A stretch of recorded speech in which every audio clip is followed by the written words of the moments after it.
2025 government സർപ്രൈസിലെ ഏറ്റവും ഞെട്ടിച്ചൊരു സാധനമാണ് 2027 കൂടി ഡീസൽ കാറുകൾ പൂർണ്ണമായിട്ട് റോഡുകളിൽ നിന്നും മാറ്റണം എന്നുള്ളൊരു നിയമം വരാൻ പോകുന്നു.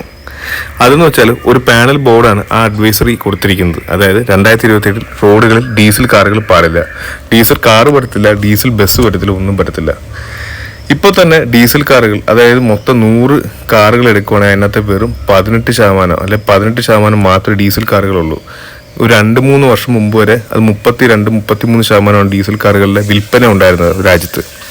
അവിടെ നിന്ന് ഇപ്പോൾ 18% ചുരുങ്ങി. അപ്പോൾ തന്നെ അറിയാം, ഇപ്പോൾ മാരുതി പോലത്തെ ഒരു പ്രമുഖ മാനുഫാക്ചറേഴ്സ് ഒന്നും ഡീസൽ പ്രൊമോട്ട് ചെയ്യുന്നില്ല.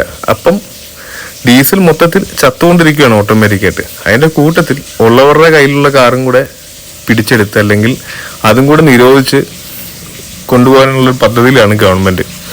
ഈ ഒരു പദ്ധതിയെക്കുറിച്ച് പറയാനായിട്ടാണെങ്കിൽ പരിസ്ഥിതി മലിനീകരണം എന്നുള്ള കാര്യങ്ങളൊക്കെ ഓക്കെ, നമുക്ക് മനസ്സിലാവുന്ന കാര്യമാണ്. പക്ഷേ പരിസ്ഥിതി മലിനീകരണമാണോ പ്രശ്നം? ഡൽഹിയിലെ കേസ് വയ്ക്കുകയാണെങ്കിൽ കാറുകളല്ല അവിടുത്തെ പ്രശ്നം. അവിടെ പഞ്ചാബിൽ ഈ കച്ചിയെല്ലാം കൂടെ വിളവെടുപ്പ് വേണ്ടി കച്ചിയെല്ലാം കൂടെ കത്തിക്കുന്ന പുകയാണ് ഡൽഹിയെ മൊത്തത്തിൽ മൂടപ്പെടുന്നത്. അവിടെ അത് നേരിട്ട് ഗവൺമെൻറ് നിയന്ത്രിക്കാൻ പറ്റാത്തതുകൊണ്ട് ഏറ്റവും പെട്ടെന്ന് അവർക്ക് തലയിൽ കയറാൻ പറ്റുന്ന കാറുകളായതുകൊണ്ട് കാർ ഉടമസ്ഥരുടെ തലയിൽ കയറുന്നത് മാത്രം. കാറുകൾ മൊത്തത്തിൽ ഡൽഹി നിരോധിച്ചാൽ പോലും, ഒറ്റ കാർ ഓടിയില്ലേ പോലും ഈ കാലഘട്ടങ്ങളിൽ അവിടെ പൊല്യൂഷൻ വരും. കാരണം ഫോഡർ ബേണിങ്, കച്ചി പഞ്ചാബിൽ കത്തിക്കുന്നതാണ് കാരണം. അതെല്ലാം ഗവൺമെൻറ് എല്ലാവർക്കും അറിയാം, പക്ഷേ ആരും അതിൻ്റെ പുറകെ പോകുന്നില്ല എന്ന് മാത്രം. അപ്പം അതാണ് ഫസ്റ്റ് കാര്യം. പിന്നെ രണ്ടാമത്തെ കാര്യം, നമ്മുടെ ഇവിടെ ഉള്ള കാറുകൾ ഡീസൽ കാറുകളാണെങ്കിൽ തന്നെ ഇതുപോലെ പജേറോയും മോണ്ടേറോ അങ്ങനത്തെ കാറുകളൊക്കെ വളരെ കുറവാണ്. ഇവിടെ ഏറ്റവും കൂടുതലുള്ളത് മാരുതിയുടെ 1.3 മൾട്ടിജെറ്റ്, ഫോർഡിൻ്റെ TDCi, അങ്ങനത്തെ കുഞ്ഞു ഡീസൽ കാറുകളാണ്.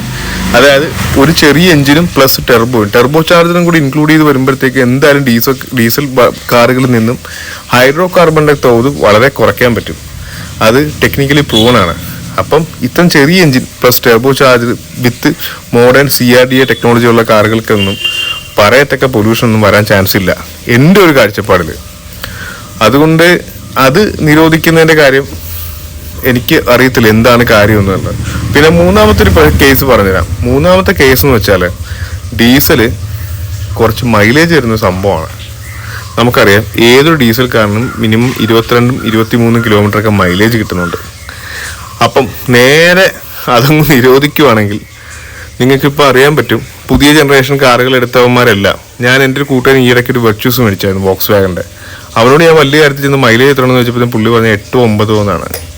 8-9 കിലോമീറ്റർ മൈലേജ് പെട്രോളിൽ, അതായത് പെട്രോളിന് 10% ടാക്സ് എന്ന് ഓർക്കണം, കിട്ടുവാണെങ്കിൽ ഗവൺമെൻറ് എത്ര രൂപ ലാഭം എന്ന് ആലോചിച്ച്. നമ്മൾ അടിക്കുന്നതിനകത്തെ പകുതി നേരെ ഗവൺമെൻറ് പോക്കറ്റിലോട്ടാണ് പോകുന്നത്. അതുകൊണ്ട് ഗവൺമെൻറ് താല്പര്യം കൂടും. കാരണം പെട്ടെന്ന് ജനങ്ങളുടെ കയ്യിൽ നിന്ന് കുറച്ച് ടാക്സ് പിഴിഞ്ഞെടുക്കാൻ പറ്റിയ മേഖല ഇപ്പോൾ പെട്രോളാണ്. അതും ഇതിനകത്തൊരു കളിയില്ലേ എന്നാണ് എൻ്റെ ഒരു കാഴ്ചപ്പാട്. എന്തായാലും നിങ്ങളുടെ കമൻസും കൂടെ ഒന്ന് പറയണം.